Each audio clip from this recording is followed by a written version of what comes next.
we moved to New Jersey because of employment benefits. You know, my dad was an auto mechanic, and I had an uncle up there, and he said the opportunities was great. Right. So we moved to New Jersey. I was in the 2nd grade.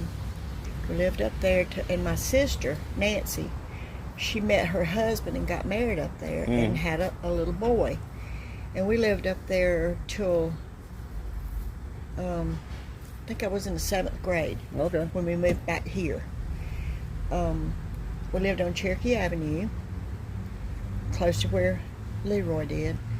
And I don't know how she met him. I don't know where she met him. I can't remember. But I don't know where she was working. See, I was just 13. Yeah. So, I mean, I didn't care where she worked. But that's the age of girls that's going over. Two of them was 14. Yeah, I know. And she brought him home one day, introduced him. You know, she met him, and they just fell in love and started making plans to be married. And he was super, super nice. Now, was this before he met Myrtle? Oh, yeah. Okay, yeah. Before that. Okay. You said he was real nice. I mean. Oh yeah, just super guy, and he'd always want to do things for my parents, you know, around the house, around the yard. And my dad had an auto mechanic shop across the street from our house. It was an old gas station, you know, and they let him open up in their garage. And Leroy helped my dad on weekends. Yeah. And when he was off work, to, you know, learn about cars. Okay. And then I mean, it just went on like that, you know. I mean, they were just in love, and my dad didn't do as good in the business as he thought, as he was hoping. So we started struggling a little bit financially. Leroy would always, you know, come to the house. He'd always bring gifts. He'd always bring, my daddy smoked and Mama dipped snuff. And he would bring those gifts to them, you know. And then, of course, at Christmas time, you know, he'd bring everybody gifts. And my sister had a little boy by her husband in New Jersey. They were divorced. Those aren't sound effects. That's actually going on behind us.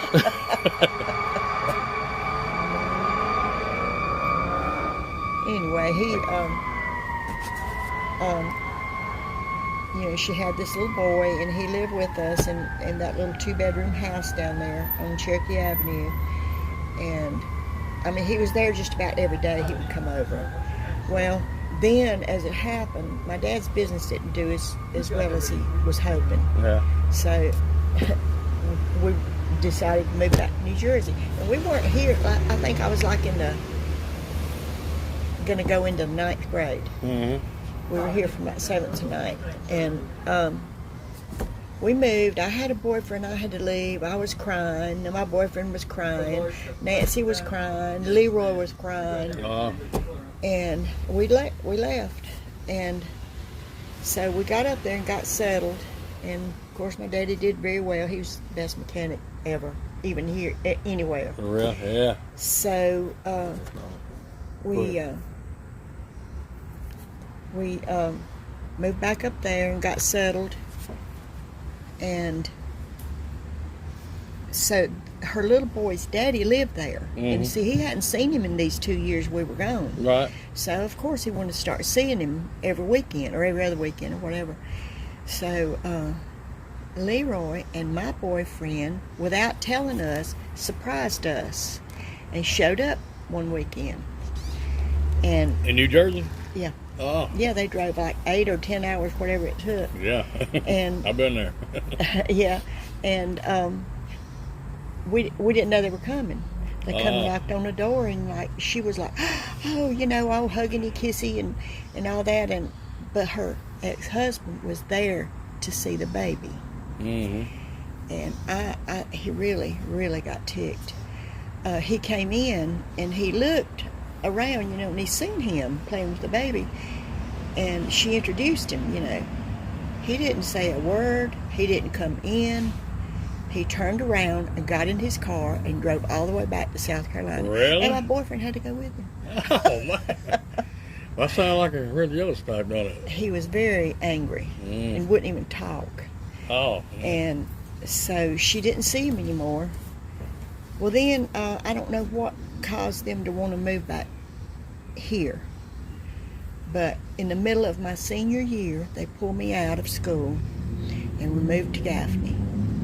And my dad had a job at the Ford place, you know, and I was in the middle of senior year, missed everything, you know, that I grew up in. And so she got a job at, it was Harold Tyndall's, but then it was Majestic Cafe. Okay. It's same building, but different name. So she got a job there waitressing. Well, Leroy came in there one day, and he seen her. He said, "You're Nancy?" And she said, "Yeah." And she knew who he was. He said, "You know who I am?" She said, "Yes." And he had already married Myrtle then. Right, okay. And they got to talked a little bit. He said, "Why don't we go out?" And she said, "No, I don't date married men."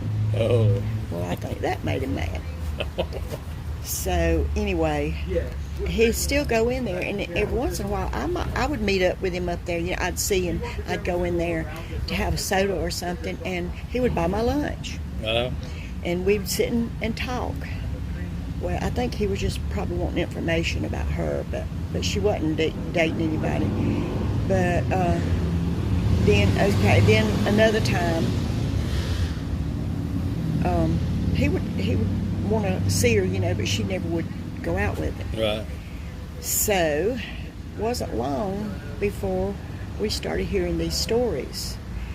I got married in 65. My daughter was born in 66. And she was just like 2, maybe going on 2, when all this started happening. And my mother babysat her while I worked. I worked late at night, beautician, you know, had the best business in Gaffney. And and I worked late. And my mother kept my daughter, but this one weekend they decided they planned a trip to go to Tennessee to see Graceland, Elvis's house. And my sister Nancy and my older sister went, and I had to stay home. Well, see, my husband worked second shift, and I didn't have, my mama always took me home every night. But these couple of days, I didn't have a way home. I said, "Don't worry, I'll call Leroy." So, because I had ridden with him to town before, you know. So I called him. Come pick me up, took me to the babysitter to pick up my daughter, and took me all the way to Packlet. And the first time, he just kind of sit there and wait. He said, "I'm gonna wait till you get in the house." I said, "Okay, appreciate it." The second time, he's already doing these killings. I don't know how many he'd done. I was going to ask you, did he have his 57 Chevy today? Yeah. And so you've actually rode in that car then? Yeah. Oh, man. Yeah, not in the trunk, but. No, yeah, that's a good thing, not in the trunk. But, and then this second time he took me home, he drove up in my driveway. He said, I started to get out. He said, "Hold on." He said, "I want to walk you to the door." He said, "I just want to make sure you get in safe. There's so many crazy, mean things happening now." I said, "Okay, I appreciate that." I said, won't be too afraid. My husband will be home just shortly. So maybe that's what deterred him. I don't know. Yeah. But, and I didn't say it to try to scare him, you know. It was the truth. I wouldn't be scared because my husband's on his way home. So he walked me to the door, and he gave me a pat on the back. He said, "Well, see you next time." So anyway, it was maybe like the next week or so, or a couple of weeks. I got home. I had my mama took me home, and I went home and I started cooking supper, and heard the news on, and it said arrest has been made in the Gaffney Stranglings, and they said Leroy Martin of Gaffney. And I went racing. Well, see, there was 2 Leroy Martins that lived in Gaffney. Was it? Okay. Yeah.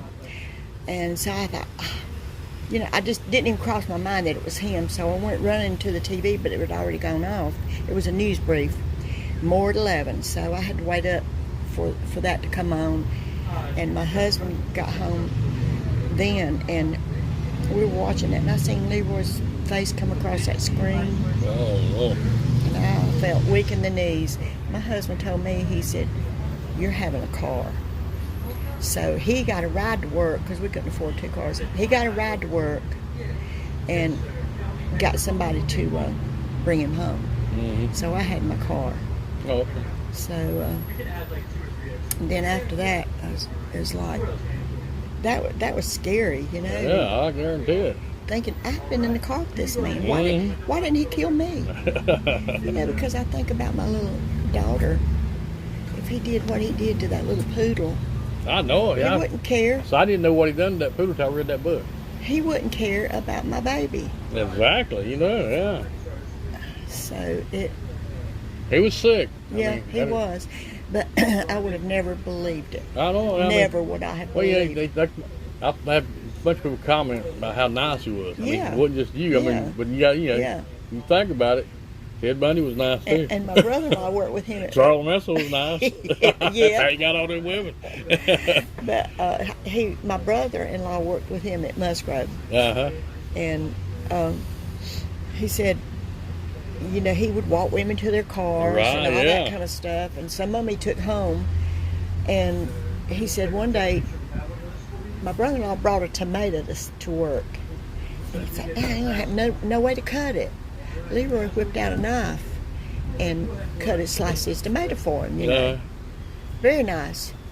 And then he was there when they came to arrest him, and his knees buckled when he seen that. I bet so. And he got to thinking, yeah, did he slice my tomato with a knife that he killed those girls with, or stabbed them with? You know. Yeah. Did he stab any of them? It seemed like he did. I know he strangled them, but Yeah. but somebody said they had blood. I mean, Yeah, it seemed like I he can't did. figure out where the blood come from if he He strangled them. probably mutilated them. Yeah, I'm sure probably some said, but they never told. But he evidently he had to have cut some of them, because my brother-in-law said, I wonder if he cut my tomato with that same knife that he used on those girls. That'd be crazy to think about right there. But and my husband, I should have brought my stick. My husband, after that, me coming home by myself at night. See, he's a hunter, Mm-hmm. and he found a little tree. I think it was like a dogwood tree. That's really hard wood. And he pulled it up by the roots. It was a young tree. He pulled it up by the roots, whittled off the roots. The bottom of it's like this big. It's got little knots on it and everything, you know. Uh-huh. He whittled it down. It's about this long, about a baseball bat. Okay. And he whittled it, and then he varnished it, shellacked it, nice looking. And he said, "This is what you use when you go to the door. In fact, don't even go to the door, you know. But if you ever need it, you carry it in the car, you carry it in the beauty shop, or whatever you need." So I still got it. I call it my ugly stick, Yeah. because it's ugly. So how long you had that? I mean, you've had that Forever. Since then. ever since then. You still got it. I still got it. It sits beside my bed. Oh yeah, that's all right. In remembrance of him too, you know, my husband. Okay. But that was scary times. I guarantee it. Anything else you want to know? Now, how long did your sister and him date? Well, I was in the 7th grade when we moved down here from New Jersey, and we were here maybe 2 years. Okay. Yeah, we moved in the 9th grade. Yeah, Okay. moved back up there in the 9th grade. So they dated that long, Well, okay. close to 2 years. Oh, okay. That's pretty good doing what he done. I know. What did You know, she think and- about it? Did she surprised? I guess it surprised her pretty good. Yeah, it did. It scared her. Yeah. It really scared her. I bet it did. But I mean, then she got married and moved to Spartanburg and all that. So I never talked to her about it anymore. Okay. Is she still alive? No. Oh, she died there? she's- Okay. I don't know how long she's been gone. But and see, I don't know if she's got any pictures of him or not, because her daughter, her son, the son that I was telling you about, he's already passed away. All right. She has a daughter, and I don't know if she's got any of her effects or not. You need her photos or anything. I don't know. Right. Okay. Yeah. I'd have to ask her if she may have some and won't even know who it is. Probably. Yeah. Yeah. Yeah. She wouldn't even know who he is. We'd have to go through them. Because I've got tons of pictures. Right, yeah. But I have not seen. Back in the day, we kept all kind of. My mom, she's got so many pictures. I've got storage bins full of pictures. My girlfriend, she's the same way. She's got so many pictures, she don't know what's where. She got pictures of me back when I was in the lifeguard. She actually showed. I didn't have one of them, and she showed it to me. I didn't weigh 100 pounds probably. But yeah, it's a whole different time now, ain't it? Yeah, it is. A whole lot different. People are more aware now. Yeah. Back then, you just didn't worry about anything. No, like that. everybody would leave their doors unlocked. I mean, Yeah. I'm bad about still doing it now sometimes, but I live right uptown in Shelby. Yeah. I forget to lock it sometimes. If somebody walked in, I'd know it. Yeah. Well, I got a big old dog in the house with me too, so he'd let me know. Yeah, it's a crazy story. I know that. Yeah, it is. I mean, I didn't know nothing about it till it's probably 15, 20 years before I ever heard anything about it. But now we used to ride down 18, and my mom and dad would always talk about this girl. They buried some girl right here. Not realizing the whole time they were talking about the Gaffney Strangler. Yeah. I mean, I was raised up thinking about that, but I don't think that's actually the place they were talking about. That's what they always said. But, I remember, and I can't remember which one. and Annie Deadman, that I found out when I done a story a long time ago about the resting places for everybody. They somebody got on there done ancestry, and she's kin to me too. She said, "You know you're kin to her, right?" Yeah. I said, "Duh." I said, "Not really." Really? She was my dad's great uncle's daughter. That's it. I think that's right. I said, "Well, that's crazy." So I'm like a distant cousin, I guess you could say. Yeah. Then I found out that even the Roger Deadman, he's kin to one of my dad's friends. Oh, really? So I'm kind of hit that both sides. Well, they said that, he kept calling in. They were starting to look at Bill Gibbons funny. I seen that. That's the first time I ever seen that was on that thing I watched last night. They was kind of looking at him funny. Yeah, I remember that, and they were thinking, like, so we were like looking at Bill Gibbons, like, really? Did he do that? And because he would call him, he's the only one that he would talk to, and he's got the letters in there. Yeah, and he told him that y'all got the wrong man in prison for that. Right. Yeah, that's when he started calling him at his house, wasn't it? I think so. Yeah. And everybody was thinking, well, he's just wanting the the notification for that murder trying to make a big story. Yeah. But no, he told them exactly where her body was, and they went and found it. I wonder why he picked Bill Gibbons. I guess because he was from Gaffney. I guess I don't know. He's one of the contact news. Yeah, I don't know why. And that's happened before. So he first to do that. So everybody was glad to know he was cleared, but I don't think they ever accused him. They just started being suspicious of him. Right, yeah. That's a pretty good little documentary last night. Like I was telling you all ago, I didn't like the accents they were trying to portray on this. Yeah. It was more of a Georgia accent than north of South Carolina. I'll have to look that up and watch it again. April, she's the one tell me what it was and everything. Yeah. It's on the ID channel. What's the name of that thing? I can't think of the name of it now. My brother came to me one night when I come home from work. He said, Leroy Martin's dead. I said, no, he's in prison. He said, no, he's dead. Oh, yeah. And I said, really? He said, yeah, somebody stabbed him. Was it with a fork or a screwdriver? Yeah. Yeah. I think I called him Shanks in prison. Yeah. He said, yeah, somebody stabbed him. I said, you sure it was him? He said, yeah, that's what they're saying. Oh, man.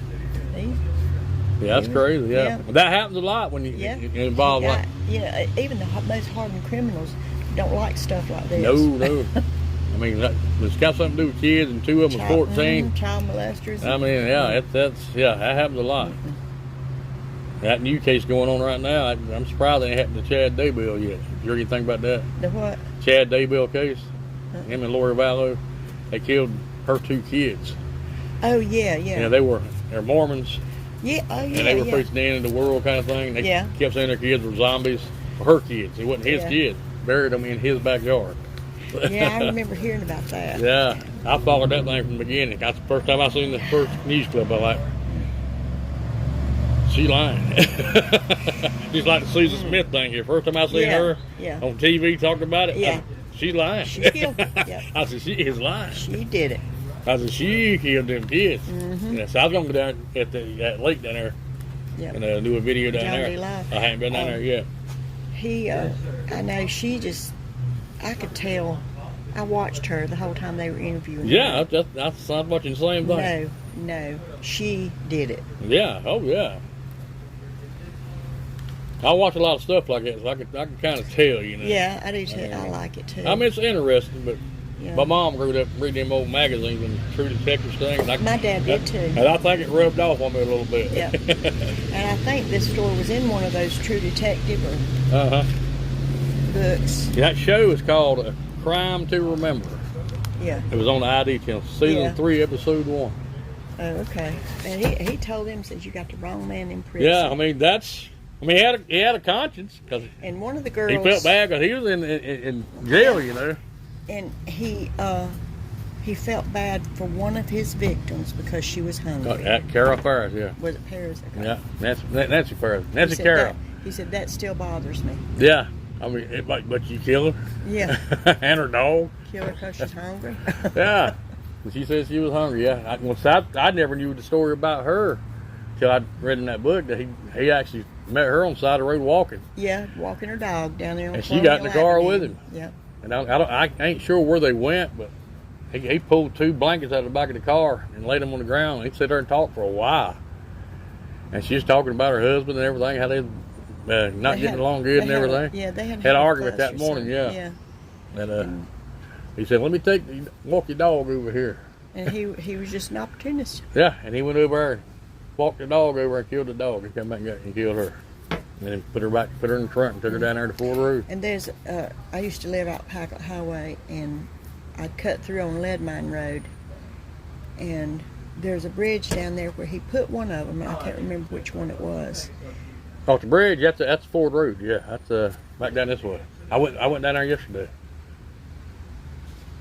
There was another one. There's another bridge. Yeah. But this here, it's still kind of desolate. Ain't hardly nothing out Lead there. Mine. Lead Mine? Yeah, I believe. Yeah, that's probably in there. I didn't. Yeah.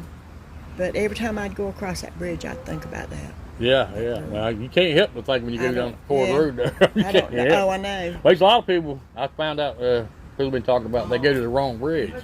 Yeah. Not realizing the Ford Road is the bridge. Yeah. And I can see where you do that. On the way to Ford Road, you go across another bridge, but you probably mistake that for it. I mean, and I'm sure that was a whole dirt road back in. Yeah. Now, matter of fact, I think it describes it as a dirt road in the book. Yeah. And there was a old Lover's Lane up number 11 where he put Opal. Yeah. That was out in the woods too. I think they showed on that. Somebody was sitting on their porch and seen that car. Oh yeah. Go down in the woods like that. Yeah, there was 2 guys that seen that, and he was sitting out there, standing there beside his car, and he went back later and found Opal out there. Yeah. And I actually, like, you watch your video I sent you a while ago? Oh yeah, I did. I actually got that. I actually found her grave. I looked one time before about 30 minutes. Well, about an hour. Where is she buried? She's what's that store right there? Going down, is it 11 goes toward Chesney?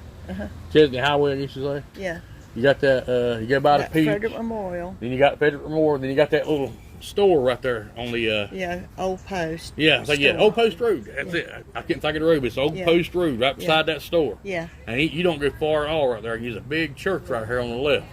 Yeah. And then there's a big graveyard back there. That's where we spent an hour looking for her tombstone. So we never did find her. Behind that church. She's not back there. Well. We kept looking. I said, okay. Then I realized, I said, when me and my son left, I said, little graveyard right there beside that. That's the preacher's house sitting in the front. And I went by there yesterday and I talked to the guy cutting grass and everything. He said, yeah. I said, it's a little graveyard there. I'm looking for Opal Buxton's grave. He said, that's the girl that got killed by the Gaffney Strangler. He said, my dad used to work right beside him. He said, he's the nicest guy you could ever meet. I said, everybody says that. I said, he said, man, you're welcome. If you want to just go over and look over there. I don't know if it's over there or not. I had to go over and look. So it's a small graveyard, and I got to looking around. And it don't look as good as the big graveyard behind the church, but and so this one's where across from right across the street from the church. There's like it used to be a little church over there or something. Yeah, it's maybe where the house is now. They probably built the big church there. I ain't sure, but the preacher's house is there now. You look right across the street there. Yeah. You got the preacher's house, and to the right of the house is a little graveyard. Yeah. And he said that back behind his house is a graveyard from the 1700s. So I'm thinking about going there doing a video on the graveyard. That'd be cool. But I was out there looking around trying to find Opal's grave, and I said, man, it's got to be here somewhere. And I found the grave and said, I can't remember the name, but his last name was Buxton. It was a guy. He died in 1950. For first, I thought it was her dad, but I'm like, well, it can't be her dad because her dad went at her. Yeah. And he was driving a 57 Chevy also. Yeah. And Leroy done got gone before he had a chance to get out of her. They said her sister or somebody was late coming to the bus stop. Yeah, and she's seen him. She's seen him throw her in the trunk. The trunk. And that's how they knew what kind of car. Right. Yeah. Yeah. I said that on the video. I said, you know, just pretty much what I got him caught. That and them two guys that seen him at Cowpens Battlefield. Yeah. He's right there near the entrance of Cowpens Battlefield. That may be where he's standing in the field there or something. Yeah. I've been old Cowpens Battlefield. It says it in there. Yeah. But it's a pretty wild story. It sure is. I mean, it's local, but a lot of people do it. I just kind of like to do something because I'm here. Yeah. I mean, us local people do it. Right. Yeah. And people was involved, like you. I mean, you were involved. Big time. You didn't want to be. You didn't know it was going to turn no.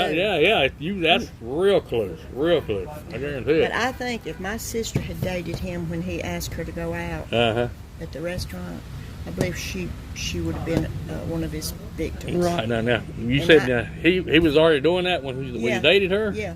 Oh. No, not when he dated her. Okay, it was at her. It was like when, he thought she jilted him for her ex-husband. Right. When he come up there. He didn't even wait for an explanation. Right, yeah. And my boyfriend was, he was calling me and he says, he's crazy. He said he just, wouldn't even let me tell you bye. Oh, yeah. And he said he was furious. And they drove all the way back without stopping. But he was scared. Right. Yeah, he was scared. But I think that's probably what sent him over the edge. Yeah, I thought about to say the same thing. Nancy. So it all started right out of that, didn't it? Yeah. Okay. Yeah. And then my sister's Nancy and it's my daughter. But my sister Nancy and those two Nancys he killed, and they said, somebody told me that the police officers said they found a list on him when they arrested him with a bunch of Nancys on it. Oh, man.